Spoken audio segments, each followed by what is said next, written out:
started investing back in 1966 when I was 13 years old and finally came into a little bit of money. And so I started investing in public stocks that summer, 1966, and my instincts have always been perverse. I was looking to find things that were reaching new highs at times when the markets were hitting record lows.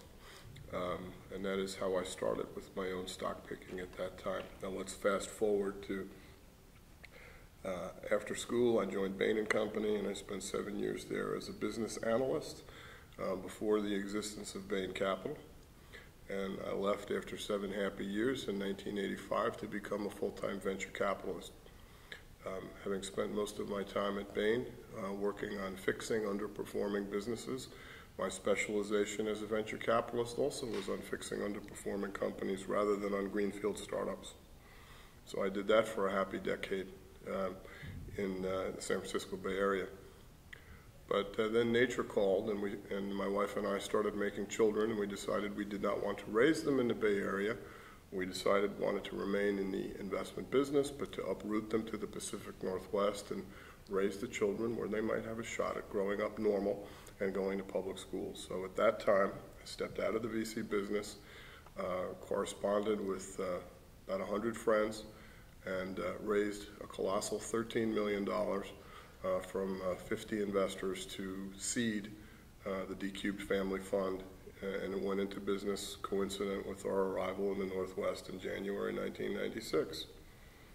Now, even then, it had a distinctive orientation. It was focused on microcaps because microcaps are probably the most inefficient part of the domestic public market, and it was also a place where a relatively small investment, even then, a portfolio investment of $1 or $2 million, could, in the context of a nano-cap stock, make us be a player and give us access to the management and the board so that we could both assess them and, if we wanted to influence them.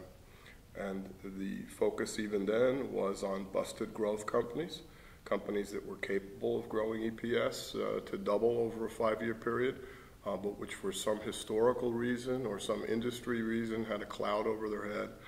And we tried to focus as good Bain analysts on figuring out what were the reasons for the gap between market value and long-term intrinsic value, and focused our activities as investors on those hopefully key activities to close that gap. And since then, the business has grown organically by word of mouth. It remains a business that is focused on investing on behalf of individuals and families that we know, investing core savings for the long term with somebody that they know and trust. Kara joined us a decade ago, so they now know and trust her as well. And we have a third Yalie, Damon Benedict, who joined us 3 years ago and is also a core member of the team now. We've had one experience with a professional who wasn't a Yale person, but I think the preponderance of the firm's future will remain New Haven alumni oriented.